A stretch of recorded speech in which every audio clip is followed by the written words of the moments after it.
พี่กระจายสู้ๆหนูไม่เป็นไรสู้ๆเดี๋ยวครูช่วยไม่เป็นไรสู้ๆมานี่เลยมา และนับจากวินาทีนี้ไป ทุกคนได้เหน็ดเหนื่อยกับการเต้น เพื่อสิ่งนี้ค่ะ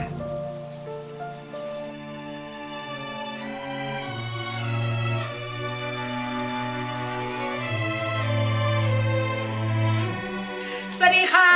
พบกับช่องบาร์ตี้ชาแนลนะคะวันนี้นะคะเราสองคนก็จะไปเต้นเพลงรักติดไซเลนก่อนดูคลิปนี้นะคะอย่าลืมกดไลค์แล้วก็กด Subscribe กันด้วยนะคะเอาละค่ะทุกคนหลังจากที่บาร์ตี้นะคะได้เห็นพี่ๆทุกคนนะคะเต้นเพลงนี้ไป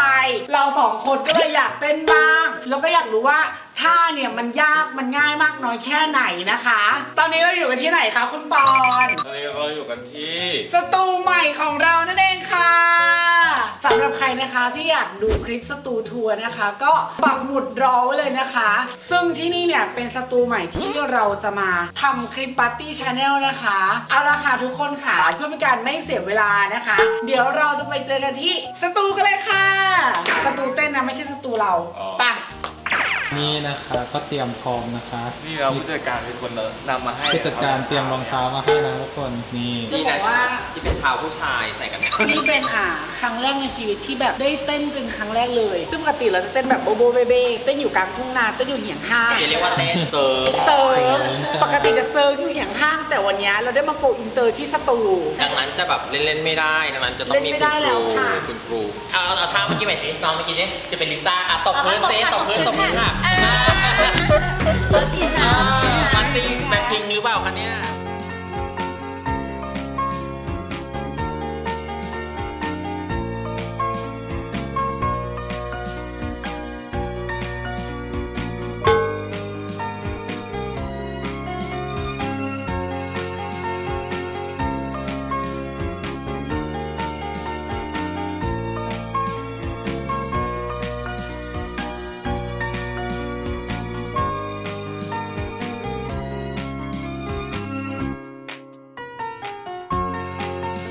โอเคเอามาท่อนฮุกเลยนะคะท่อนฮุกนะคะไม่ได้นะคะไม่ได้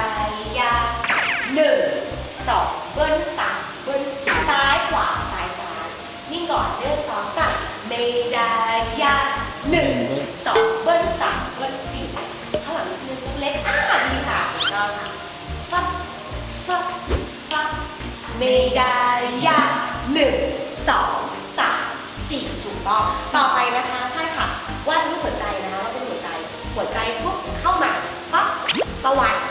และออกถูกต้องต่อไปใช้สเต็ปขานะคะซ้ายชิดขวาชิดซ้ายปัดซ้ายชิดขวาชิดซ้ายนะแต่ค่ะท่าต่อไปนะคะจะงงนิดหนึ่งใช้มือที่อยู่ข้างประตูขาออปโปสิตกัน1 2 3 4ป้าง4เก่งมากค่ะคุณจะขอลองเข้าเพลงแค่นี้ก่อนสู้ไหมสู้ค่ะแต่อยู่ใกล้แค่นี้แต่เหมือนเธอนั้นห่างไกลแสนใกล้ป้างถูกต้อง1 2 3และ4และ5 6 7และ8และเดียวเบิ้ลเดียวงานมันก็ไม่ได้แม่เต้นไปก็สูญเปล่าเพราะแม่มันเต้นไม่ได้เลย ก็จริงนะแต่ที่เป็นเน็ตไอดอลมาออกรายการไหนก็ไม่เคยเต้นนะยืนนิ่งเป็นของธงชาติเลยนะซึ่งไม่เป็นมันต้องดูให้มีเหอะนี่มีเวลาแค่ชั่วโมงเดียวนะคือนางไม่ดูครูเลยไงแม่ไม่เข้าใจไหมรอดเขาตั้งใจนะคะของปอนนะเป็นทางเพลงแค่ต้องถูกเต้นได้ก็กล่าวแล้วนะได้ถ้าครูสามารถสอนให้นางเต้นได้ภายใน1 ชั่วโมงหนูจะมายอมมาเต้นกับนางแค่นั้นแหละ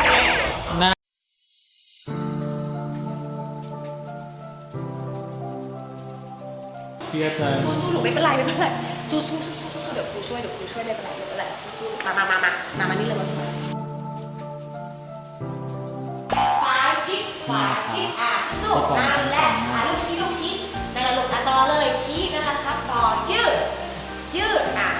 อีกนึงสู้5 6 7 8ชี้ออกดีลูกไปข้างหลังพี่เดียวลงมาปุ๊บนั่นแหละลูกไปเห็นไหมทำได้ติดอีกรอบนึงว่าหนูเก่งมาก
คือแบบ จะบอกว่าใช้เวลาซ้อมแค่1 ชั่วโมง ใช่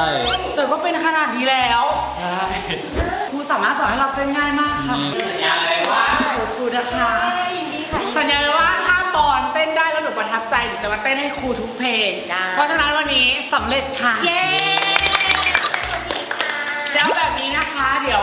เราจะตัดไปตอนที่เราเนี่ยเต้นแบบคีปลุคแต่งชุดสวยๆแล้ว ค่ะ วันนี้เราขอบคุณครูเนินมากๆนะคะ ขอบคุณค่ะ เอาตามตรงนะแค่ได้ท่อนฮุกอะก็ดีใจแล้วค่ะ ขอบคุณมากๆเลยค่ะ ค่ะ เต้นกันบ่อยๆนะคะ ได้ค่ะ ได้ค่ะ ถ้าสมมติว่ามีคนสนใจแล้วค่ะคุณเนิน ค่ะยินดีนะคะ คุณเรือนนะคะไดฟิสตูดิโอนะคะ เปิดแล้วนะคะ 3 สาขานะคะ สาขาที่ 1 นะคะ เป็นอยู่ในโรงแรมแอมบาสเตอร์นะคะ สุขุมวิท 11 ค่ะ สาขา 2 อยู่ดอนเมืองนะคะ แล้วก็สาขา 3 อยู่วัชรพลรามอินทราค่ะ ค่ะก็คือว่าถ้าสมมติว่าบัตตี้มีเวลาว่างบัตตี้จะมาอยู่ที่นี่ประมาณ3 ชั่วโมงเลยแต่ว่าทีเนี้ยคือเราอะรถติดค่ำมืดแล้วทีเนี้ยคือได้เวลาแค่แบบชั่วโมงเดียวอะในการมาถ่ายคลิปแต่ไม่คิดว่าตัวเองอะคือที่จริงอะครูแบบเขาติดตามเราใช่ไหมแล้วเขาบอกว่าหนูต้องเต้นได้แล้วใจเราอะยังไงเราก็เต้นไม่ได้แน่ๆแม่ชั่วโมงเดียวอะทำไม่ได้ เดี๋ยวรอดูว่าเราได้แน่นอน ใช่จะเก่งมากเลยขอบคุณนะคะที่มายินดีมากๆเลยขอบคุณมากค่ะเก่ง ว่าผ่านไหมคะ ค่ะเต็มร้อยไปเลยเก่งมากขอบคุณมากค่ะ เอาละค่ะสำหรับใครที่อยากมาเต้นนะคะ ก็สามารถติดต่อมาที่แฟนเพจข้างล่างนี้ได้เลยนะคะ และที่สำคัญเนี่ยอย่าลืมกดไลค์แล้วก็กด subscribe กันด้วยนะคะ วันนี้เรา2 คนก็ลาไปก่อนนะคะ กับเพลงรักติดไซเลนค่ะ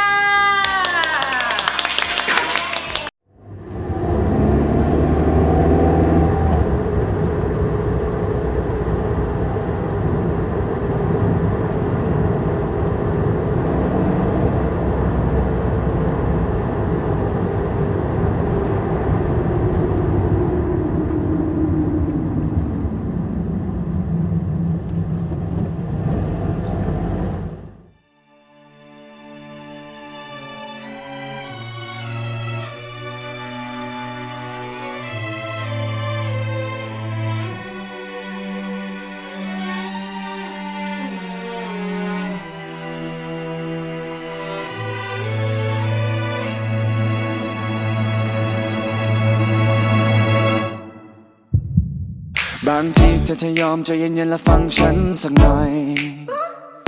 บางวันที่ไม่เจอทำให้เธอต้องเงียบเหงาบ่อยๆไม่จริงไม่เลยยังไม่เคยจะไปหาใครๆที่อย่าไปคิดอะไร ก็อยากให้รู้เอาไว้ ก่อนนั้นเธอจะทำอะไรเธอใจถึงสปอร์ตอนนี้เธอจะทำอะไรฉันใจหายตลอดไม่ดูไม่แลและไม่แค่เธอจะให้ฉันยังไงก็เธอไม่คิดอะไรแต่ฉันคิดได้ไหมโอ้ ก็เครื่องมันแฮงไม่อย่างนั้นก็เน็ตกาดเฟซมันลงก็ไลน์รั่วอย่าคิดมากอยากสื่อสารไม่ต้องพึ่งนกพิราบแค่คิดถึงทำแค่นั้นฉันก็ทราบจะไปอยู่ตรงหน้าจะไปหาแน่แน่เธอจะอยู่ที่ไหนจะเปิดไซเรนไปหาเธอแน่แค่คิดถึงฉันเอาไว้ไม่ได้อยากถามแต่แค่